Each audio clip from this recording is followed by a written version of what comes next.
અહીંયા કેટલાક હિંસક પ્રાણીઓ પણ જોવા મળે છે, એટલા માટે સવારે 8 વાગ્યા પહેલાં અને સાંજે 6 વાગ્યા પછી જન હનુમાન તમારે આવવાનું નથી, કારણ કે વચ્ચે કોઈ પેટ્રોલ પંપ પણ નથી, કોઈ એવા ખાસ ગામ પણ નથી આવતા. કે આવી ગયું છે જન હનુમાન દાદાજીનું મંદિર. આ એનો ગેટ છે, મહિનાનો દરવાજો, અને બંને બાજુ નાસ્તાની અને પ્રસાદીની વગેરે વગેરે સ્ટોલ નાખેલા છે. તમારી પાછળ એ અડધો કાચો છે, અડધો પાકો છે, અને બંને બાજુ છે સૂકું જંગલ. અત્યારે શિયાળો ચાલી રહ્યો છે, છતાં પણ જંગલ સૂકું છે.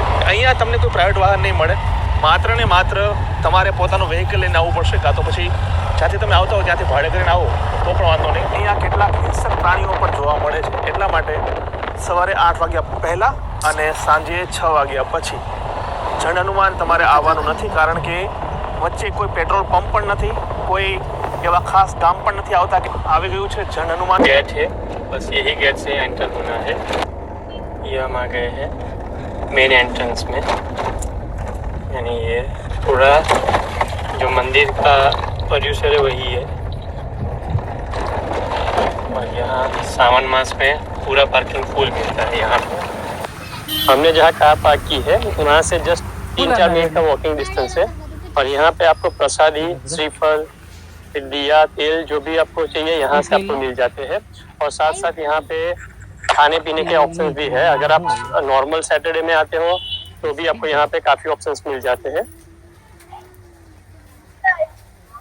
जो सामने बड़ा सा गेट दिख रहा है वो मेन मंदिर है. और जो ऑरेंज शेड दिख रहा है ना, बस वो सीढ़ी आपको चढ़नी रहती है. और जस्ट दूसरे साइड हम जब मंदिर से नीचे उतरते हैं ना, तो बस उसके ऑपोजिट साइड पूरा रास्ता हमें यहाँ है. ये हम आ गए हैं मेन एंट्रेंस में. यानी ये पूरा जो मंदिर का परिसर है वही है. और यहाँ सावन मास में पूरा पार्किंग फुल मिलता है. यहाँ पे हमने जहाँ कार पार्क की है वहाँ से जस्ट 3-4 मिनट का वॉकिंग डिस्टेंस है. और यहाँ पे आपको प्रसादी, श्रीफल, दिया, तेल जो भी आपको चाहिए यहाँ से आपको मिल जाते हैं. और साथ साथ यहाँ पे खाने पीने के ऑप्शंस भी है. अगर आप नॉर्मल सैटरडे में आते हो तो भी आपको यहाँ पे काफी ऑप्शंस मिल जाते हैं. जो सामने बड़ा सा गेट दिख रहा है वो मेन मंदिर है. और जो ऑरेंज शेड दिख रहा है ना, बस वो सीढ़ी आपको चढ़नी रहती है. और जस्ट दूसरे साइड हम जब मंदिर से नीचे उतरते हैं ना, तो बस उसके ऑपोजिट साइड पे ही हमें जाना रहता है, जहाँ पे हम पांडव गुफा और बिंग चक्की देख सकेंगे. तो सबसे पहले जाके हनुमान जी महाराज के दर्शन करेंगे. तो श्रीफल, प्रसाद, तेल, नारियल, भगवान के लिए हार, ये सारे ऑप्शंस आपको यहाँ पे मिलेंगे.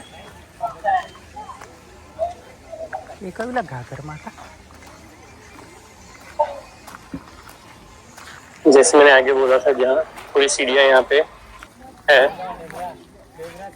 तो ये सीढ़ियाँ हमें क्लाइम करनी रहेगी.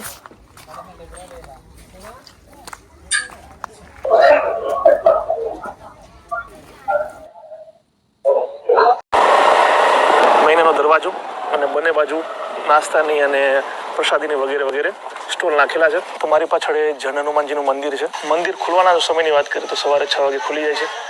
મંદિર બંધ થવાનો જે સમય છે રાતનો 8 વાગ્યાનો છે. સવારની આરતી સવારને 6 વાગે થાય છે, અને રાત્રિ રોકાણની સખત મનાય છે. મતલબ કે રાત્રિ રોકાણની કોઈ સુવિધા પણ નથી. કેટલાક પગથિયા ચડવાના હોય છે આપણે મંદિર સુધી પહોંચવા માટે. બસ સમજો ને કે 30-40 પગથિયા છે.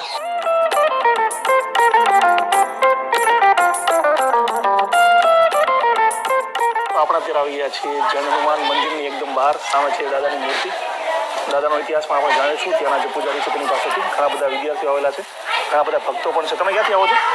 આ જગ્યાના પૂજારી પણ છે. જન હનુમાનજી મંદિર છે, એનો ઇતિહાસ શું છે? ગામનું નામ જંડ છે. અચ્છા, ગામનું નામ જંડ છે, એના પછી જન હનુમાન કહેવામાં આવે છે. ઓકે. મૂર્તિ પુરાણી છે. કહેવાય છે કે ત્યારે પાંડવ વનવાસમાં આવેલા પાંડવ રોકાયેલા પાંડવ ટાઈની મૂર્તિ કહેવામાં આવે છે. ઝેડુંબા પાંડવ ટાઈમ. અચ્છા, 18 ફૂટ લંબાઈ છે. 18 ફૂટ લંબાઈ છે. અને નીચે દબાય શનિની પનોતી છે. એ શું શનિ છે? શનિ મહારાજ? હા, શનિની પનોતી છે. અચ્છા, એને પગ ઉપર પગ રાખેલો છે માથા ઉપર. અને વર્ષમાં 2 વાર મેળા થાય છે. હનુમાન જયંતિ, ચૈત્રી પૂનમનો મેળો અને મોટો મેળો છેલ્લા વર્ષમાં 2 વાર મેળા થાય છે. અચ્છા, શનિ અને રવિ અને મંગળ અહીંયા વધારે શેની માનતા રાખતા હોય છે? અહીંયા તો બધી ઘણી બધી માનતા રાખે સાહેબ. બધા જે પોતપોતાનું જેવું કામ જેવું અચ્છા, જેવી જેની શ્રદ્ધા. સરતા. અચ્છા, અને જબા તેલ ચડાવે. તેલ ચડાવે. અને કોઈક તોરણ લાવે, નારિયેળ તોરણ લાવે, અચ્છા. લાવે, કોઈ ફળફળાદી લાવે. અને આજે આખું મંદિર હાલમાં આપણે જોઈ રહ્યા છીએ, એ કેટલો સમય બનાવ્યું છે? કેટલા સમય પહેલા બનાવ્યું છે? 15 વર્ષ. ખુલ્લી મૂકી હતી. પેલા ખુલ્લી જગ્યા હતી. અચ્છા સ્ટાર્ટ થઈ. અચ્છા, આ પથ્થર શિલા છે ને, એક મોટી. એ મૂર્તિ સાહેબ કુદરતી જે ઘડેલી કોતરેલી મૂર્તિ હતી, બનાવેલી નહીં. અચ્છા, આ કુદરતી મૂર્તિ છે, આ શિલામાંથી બનેલી છે, એ શણગાર છે એ જ, બાકી તો કુદરતી મૂર્તિ છે. પાંડવોના 5,000 વર્ષ, 5,000 વર્ષ જૂની આ જગ્યા હોવાની મનાય છે. અચ્છા, તો દોસ્તો આજે જૈન હનુમાનજીની જે મૂર્તિ છે 18 ફૂટ લાંબી છે, જેવી રીતે દાદાએ કીધું એમ, અને આખી પ્રાકૃતિક રીતે પથ્થરમાંથી નીકળેલી મૂર્તિ. ભગવાનના મંદિરની વાત કરતા હતા, તે મંદિર આ છે. અંદર એક નાની અમથી શિવલિંગ છે. આ પૌરાણિક મંદિર છે, થોડું રિનોવેશન કરવામાં આવ્યું છે. ત્યાંના મહારાજે એક વાત મને કીધી હતી કે ભાઈ અહીંયા ભીમની ઘંટી છે, જ્યાં તેઓ અનાજ દળતા હતા, અને અર્જુને એક જગ્યાએ બાણ મારીને પાણી પણ કાઢેલું. તે આજે પણ નિત્ય રોજે રોજ પાણી નીકળે છે. તો એ બંને જગ્યા પણ આપણે હવે જોઈશું. પાંડવોના વનવાસ દરમિયાન દ્રૌપદીને તરસ લાગતા અર્જુને દ્રૌપદી માટે બાણ મારીને પાણી કાઢેલું તે જગ્યા અહીંયા છે. એક નાનો અમથો કૂવો જેવો છે, તો એ પણ જોઈએ. જોયો પાણી પણ છે. એ ભાઈ અહીંયા ભીમની ઘંટી છે, જ્યાં તેઓ અનાજ દળતા હતા, અને અર્જુને એક જગ્યાએ બાણ મારીને પાણી પણ કાઢેલું. તે આજે પણ નિત્ય રોજે રોજ પાણી નીકળે છે. તો એ બંને જગ્યા પણ આપણે હવે જોઈશું. પાંડવોના વનવાસ. અહીંયા આ બાળકો માટે ખૂબ બધા રમકડા અલગ અલગ જોવા મળે છે. બહુ બધી દુકાનો છે અહીંયા. ત્યાં નાના બાળકો માટે ટ્રેક્ટર, જેસીબી, પછી હનુમાન દાદાના ચોપડી મળે છે, રમકડા મળે છે. ખાસ કરીને નાના બાળકોના રમકડા અહીંયા ખૂબ જ મળે છે. એમને બહુ મજા આવે એવી જગ્યા છે. એટલી બધી દુકાનો છે કે તમે એક દુકાન દેખો, બીજી દુકાન દેખો, તમને બસ જ્યાં જુઓ ત્યાં રમકડાની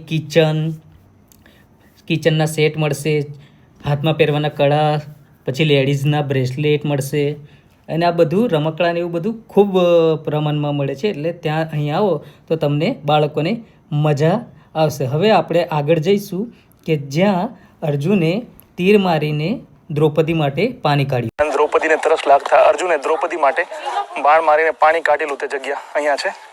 એક નાનો અમથો કૂવો જેવો છે, તો એ પણ જોઈએ. જોયો પાણી પણ છે. તો એવું મનાય છે કે ભાઈ આ જે જગ્યા છે, આ જે કુંડ છે અથવા કૂવો જે પણ હોય, એને અર્જુને બાણ મારી અને પાણી કાઢ્યું હતું, અને પાણી દ્રૌપદીને પાયું હતું, કારણ કે દ્રૌપદીને તરસ લાગી હતી. આખો વન વગડો છે કે પાણી હતું નહીં એ સમયે, એટલે તેમણે વચ્ચેનો રસ્તો કાઢી આ જગ્યાએ બાણ માર્યું, પાણી નીકળ્યું. 5,000 વર્ષ બાદ આજે પણ ત્યાં પાણી અવિરત નીકળે છે અંદરથી. તો દોસ્તો ફાઇનલી આપણે પહોંચી ગયા છીએ ભીમની ઘંટી પાસે. સામે લખેલું જુઓ તમે કે